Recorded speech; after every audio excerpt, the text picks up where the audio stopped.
Shalom, kita kembali lagi berkumpul untuk mendengarkan firman Tuhan. Mari kita berdoa. Terima kasih Tuhan, pada saat ini kami bisa kembali mendengarkan firman-Mu. Kami berdoa biar Tuhan mengurapi kami semua, supaya kami mengerti tentang apa yang Engkau ingin sampaikan kepada kami. Kami juga berdoa supaya Roh Kudus mengurapi hamba-Mu, supaya hamba-Mu mampu menyampaikan isi hati-Mu. Sementara kami mendengar firman Tuhan, biar Tuhan memberkati kami. Dalam nama Yesus, haleluya, amin. Saudara-saudara, firman Tuhan pada saat ini adalah tentang Immanuel. Kita baca Yesaya pasal 7 ayat 10 sampai 14. Tuhan melanjutkan firman-Nya kepada Ahaz, katanya, mintalah suatu pertanda dari Tuhan Allahmu. Biarlah itu sesuatu dari dunia orang mati yang paling bawah atau sesuatu dari tempat tertinggi yang di atas. Tetapi Ahaz menjawab, aku tidak mau meminta, aku tidak mau mencobai Tuhan.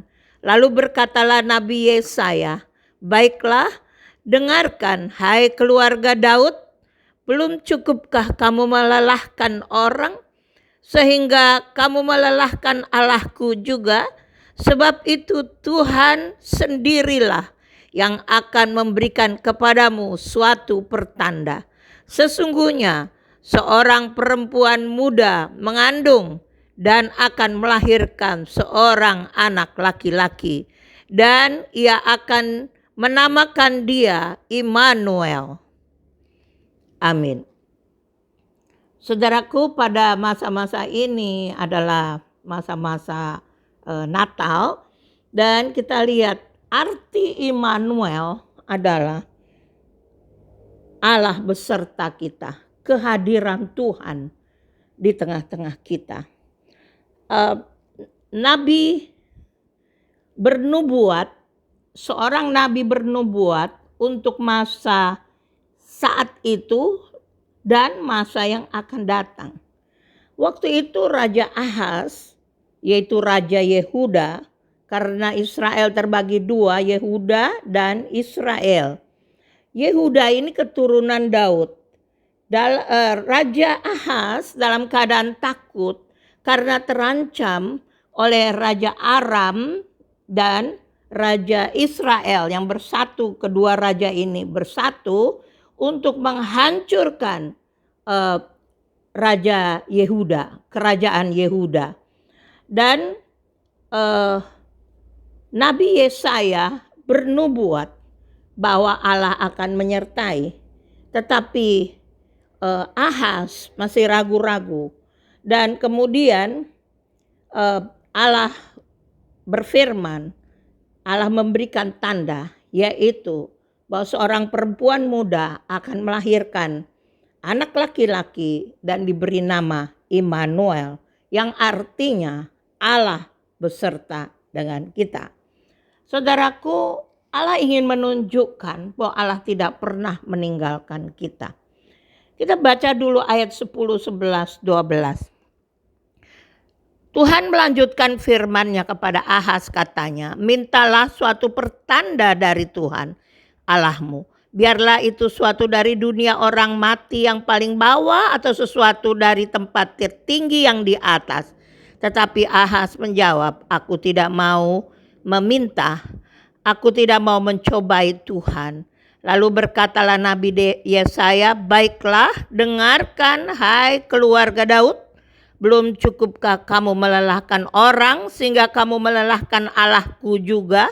Sebab itu Tuhan sendiri yang akan memberikan kepadamu suatu pertanda. Sesungguhnya seorang perempuan muda akan mengandung dan akan melahirkan seorang anak laki-laki, dan ia akan menamakan dia Immanuel. Nah, saudaraku, minta tanda bahwa Allah menyertai, tapi Ahaz tidak mau minta. Bahkan sesudah itu kalau kita baca, Ahaz meminta pertolongan pada Asyur. Dan Allah sangat mengasihi umatnya. Allah menyertai umatnya. Dan penyertaan Allah itu secara jasmani dan secara rohani. Kalau kita baca ayat 13 dan 14 tadi, bahwa kelahiran bayi itu adalah pertanda dari Tuhan. Pada saat itu kerajaan Yehuda begitu takut karena akan dihancurkan oleh kerajaan Israel dan oleh Raja Israel dan oleh Raja Aram. Dan saudaraku, Tuhan menyatakan bahwa Tuhan menyertai kerajaan Yehuda. Tetapi tetap Ahaz takut. Maka Tuhan memberitahu, minta tanda bahwa Tuhan akan menyertai. Tapi Ahaz tidak mau minta tanda. Lalu Tuhan memberi tanda. Ini tanda untuk keluarga Daud. Tanda untuk kerajaan Yehuda. Yaitu bahwa Allah akan menyertai. Sebab seorang anak akan lahir dari keturunan Daud. Dari keturunan Raja Daud. Seorang anak akan lahir dan diberi nama Immanuel.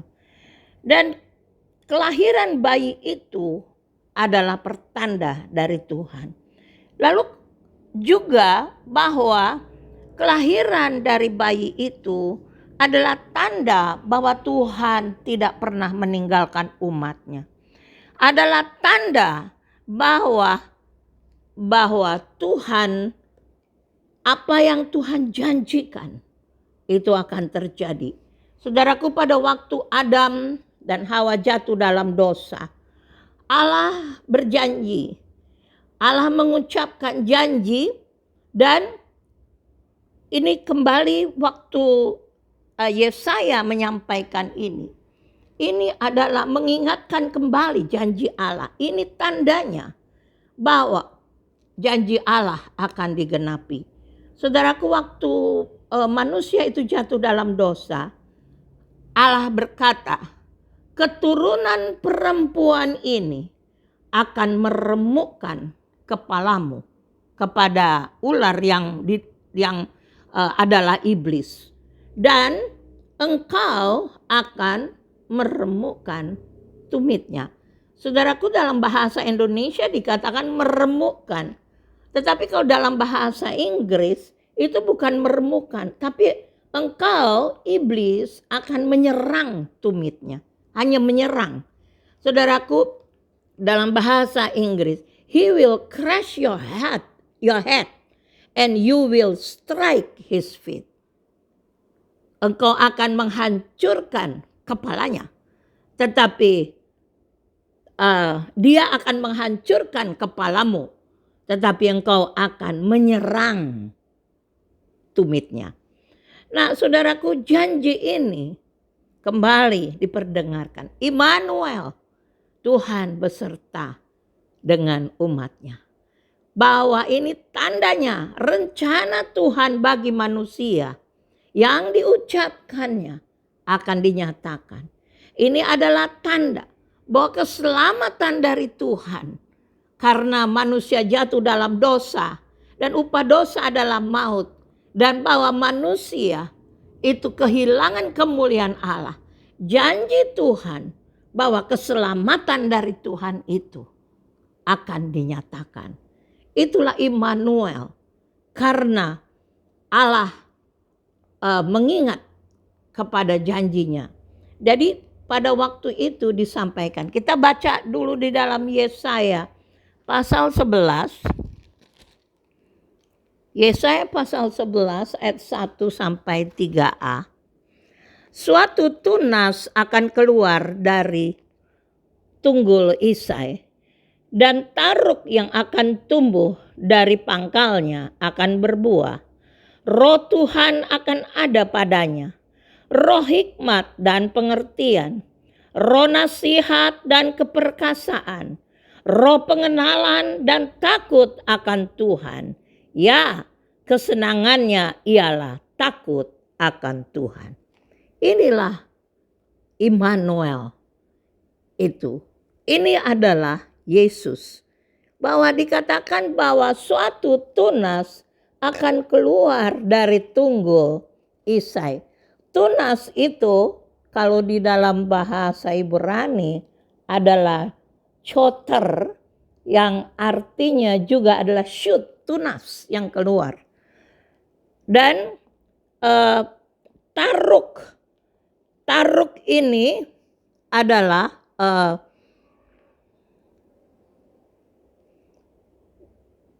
taruk yang akan tumbuh dari pangkalnya. Pangkalnya di sini itu adalah akar, dari akar. Jadi kemudian taruk itu adalah netsar, sprout, taruk. Tunas yang kalau kecambah, yang sudah mulai tumbuh kecambah, itu adalah taruk. Jadi tunas yang keluar dari tunggul Isai, tunggul adalah batang. Dan taruk yang akan tumbuh dari pangkalnya, dari akarnya, akan keluar kecambah. Dan itu roh Tuhan akan ada padanya. Roh hikmat, pengertian, nasihat, roh keperkasaan, pengenalan, dan takut akan Tuhan. Nah saudaraku, ini janji Tuhan dinyatakan. Kalau kita lihat di ayat 14, seorang perempuan muda, di dalam bahasa Indonesia diterjemahkan perempuan muda, dalam bahasa Ibrani itu adalah Alma. Alma itu adalah perempuan yang belum menikah atau perempuan yang belum pernah bersetubuh. Jadi itu adalah dikatakan Alma. Dan di sini dikatakan bahwa perempuan muda.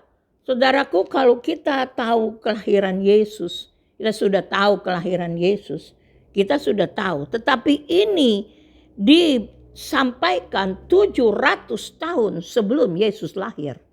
Jadi sebetulnya semua belum tahu, saudaraku, pada waktu itu. Nah, Immanuel itu kelahirannya menunjukkan kehadiran Allah di tengah-tengah umatnya. Allah datang kepada umatnya melalui kelahiran dari bayi itu, yaitu Immanuel. Saudaraku, yang kedua kita lihat latar belakang. Latar belakang daripada latar belakang situasi waktu itu, waktu Yesus lahir, itu Tuhan tidak berfirman untuk waktu yang lama. Selama 400 tahun Allah tidak berfirman.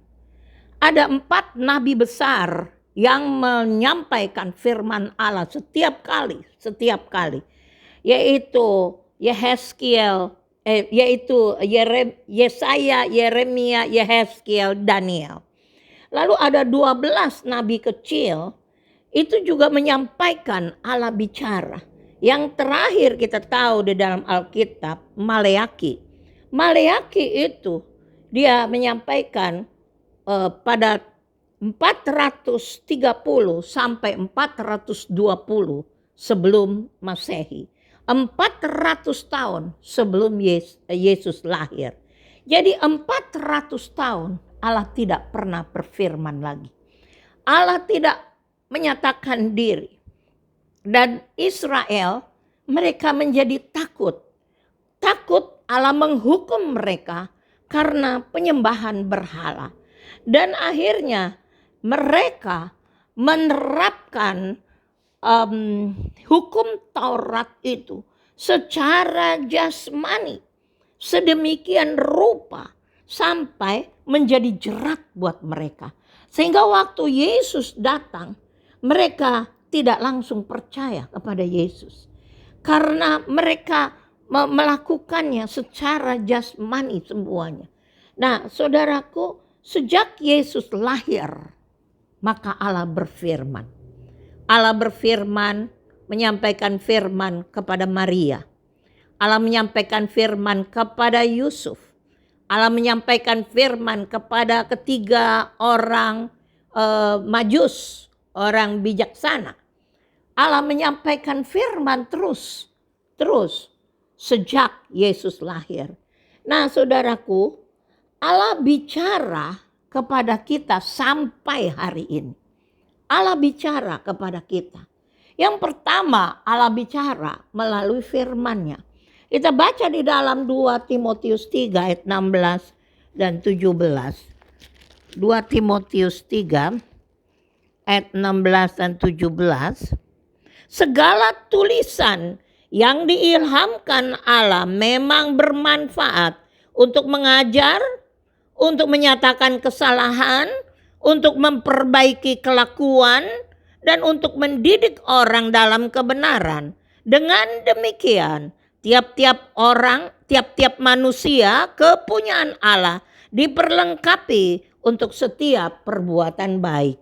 Saudaraku, firman yang disampaikan oleh Allah, yang ditulis, yang disampaikan, firman itu untuk ajar orang. Firman itu untuk menyatakan kesalahan orang. Firman itu untuk memperbaiki kelakuan orang. Nah, saudaraku, firman itu bekerja sampai sekarang. Rasul-rasul mengalaminya. Paulus mengalaminya. Sampai terjadi perubahan-perubahan. Karena firman bekerja. Nah, firman Tuhan sekarang ini bekerja dengan luar biasa. Melalui firman yang kita baca. Melalui firman yang kita dengar. Yang kedua, Allah berbicara yaitu melalui hati nurani kita. Allah menolong kita untuk membedakan yang benar dan yang salah melalui hati nurani kita. Di dalam Roma 12 ayat 2 dikatakan bahwa janganlah engkau serupa dengan dunia ini. Kenapa? Supaya roh Allah bisa bekerja di dalam kita. Tetapi pembaharuan budimu, hatimu, pikiranmu diperbaharui supaya engkau tahu mana yang baik, mana yang berkenan kepada Allah. Itu ibadahmu yang sejati.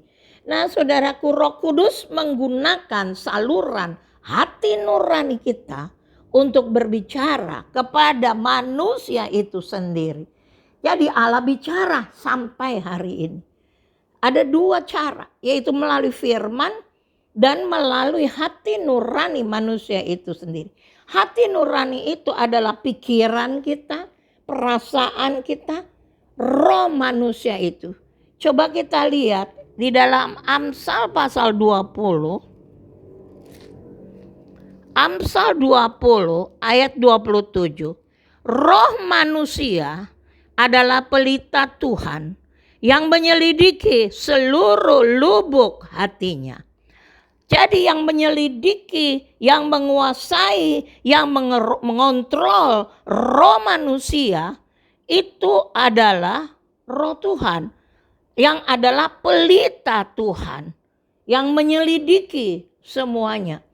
Roh manusia di dalam bahasa Ibrani, neshamah, adalah artinya bagian untuk memahami apa yang baik dan yang jahat dari segi Allah, dari pandangan Allah. Roh manusia neshamah artinya juga adalah inspirasi ilahi. Neshamah artinya kecerdasan yang sesuai dengan pikiran Allah. Nah, ini dikatakan roh manusia itu adalah pelita Tuhan yang menyelidiki seluruh lubuk hatinya. Saudaraku, apakah pelita itu menyala dalam hidup kita? Apakah roh kita itu dikuasai oleh Roh Kudus untuk mengetahui yang baik dan yang tidak baik, yang benar dan yang salah? Bagaimana dengan kita? Apakah kita berada dalam kekelaman? Yesus sudah datang ke dalam dunia ini, sudah mengadakan banyak hal, tetapi kita masih tinggal dalam 400 tahun silent ages, yaitu keadaan abad-abad di mana Allah tidak berfirman. Apakah kita berada di sana, di dalam kekelaman, di dalam situasi di mana tidak pernah mengalami Allah bicara, tidak pernah mengalami tuntunan Roh Kudus? Saudaraku, ambil keputusan untuk berubah. Apakah kita tetap dalam silent ages, yaitu Allah tidak pernah berfirman dalam keadaan kekelaman? Yang terakhir, kita melihat melalui ini bahwa perjanjian Allah itu selalu dilaksanakan. Allah berjanji, tadi kita sudah dengar, Allah berjanji bahwa akan ada yang namanya keturunan perempuan itu. Di Taman Eden Allah berjanji, dan keturunan perempuan itu sudah datang. Dia Immanuel. Bahkan firman Tuhan berkata bahwa namanya disebut orang penasihat ajaib, Allah yang perkasa, Bapa yang kekal, Raja damai. Saudaraku, perjanjian Allah dengan manusia pada waktu manusia jatuh dalam dosa digenapi. Dan itulah sebabnya kita merayakan Natal ini, kita merenungkan Immanuel, Allah ada di antara kita. Allah hadir di antara kita. Dan dia berjanji, dia tidak pernah meninggalkan kita. Tidak pernah. Berarti satu kali pun tidak pernah meninggalkan kita. Saudaraku, Immanuel, Allah beserta kita. Kita tidak bisa lihat dengan mata jasmani kita. Tapi kalau kita bisa lihat, sebetulnya Allah terus mendampingi kita.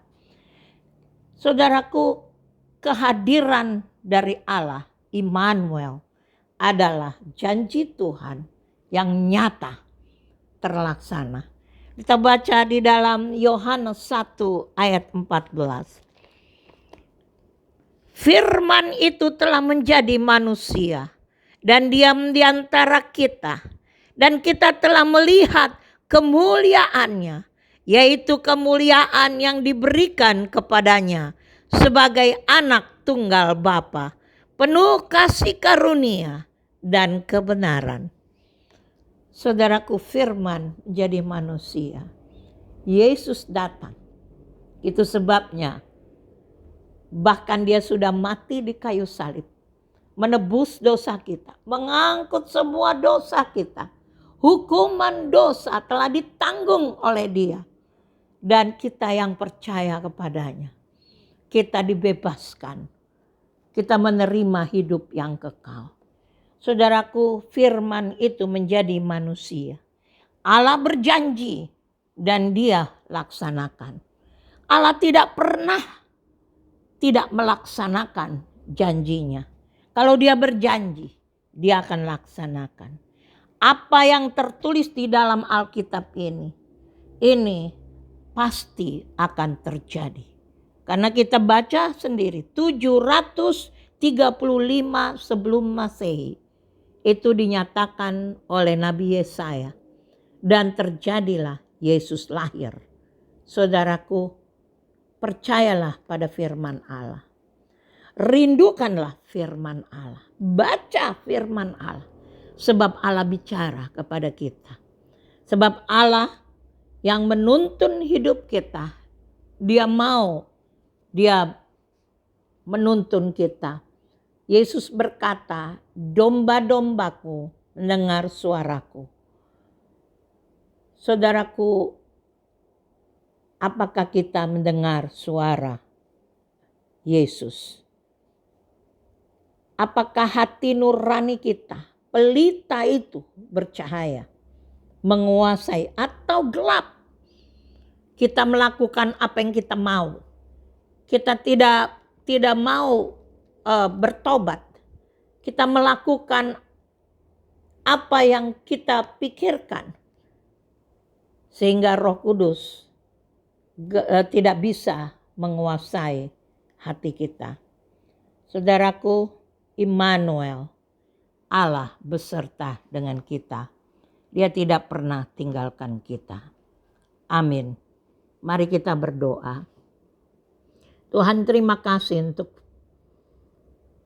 hari-hari Natal ini, di mana kami dapat merenungkan bagaimana janji Tuhan digenapi. Bahkan telah dinubuatkan 735 tahun sebelum Yesus lahir. Tuhan, Engkau dahsyat, Engkau luar biasa, Engkau apa yang Kau ucapkan itu terjadi. Dan Engkau juga mengucapkan banyak hal. Janji-janjimu banyak untuk kami. Dan itu juga akan terjadi. Terima kasih Tuhan.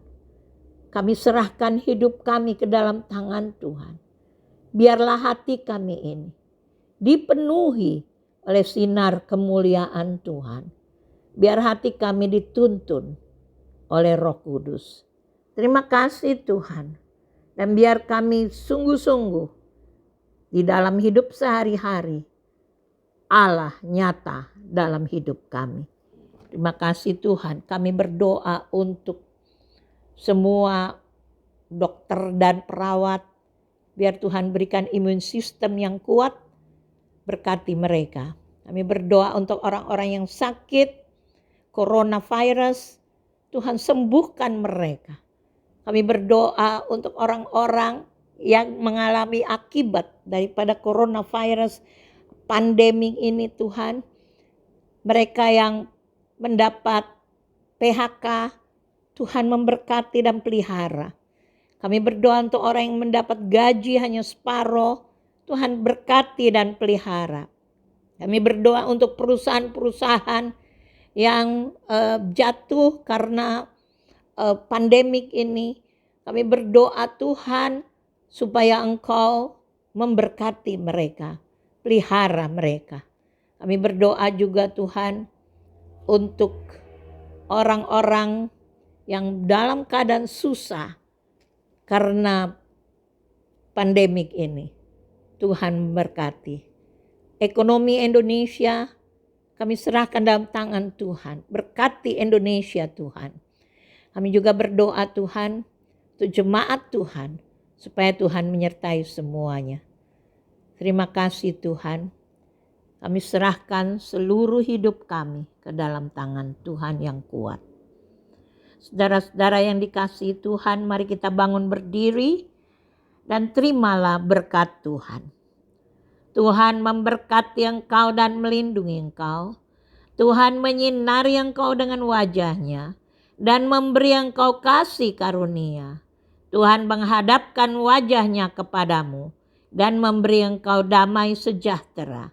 Diberkatilah engkau pada waktu masuk rumahmu dan diberkatilah engkau pada waktu keluar rumahmu. Tuhan akan membuka bagimu perbendaharaannya yang melimpah dan memberkati segala pekerjaanmu. Tuhan akan mengangkat engkau menjadi kepala dan bukan menjadi ekor. Engkau akan tetap naik dan bukan turun. Apabila engkau mendengarkan perintah Tuhan dan melakukannya dengan setia. Kasih karunia dari Tuhan Yesus Kristus, kasih Allah Bapa dan persekutuan dengan Roh Kudus menyertai saudara-saudara sekalian. Mulai saat ini sampai selama-lamanya. Amin.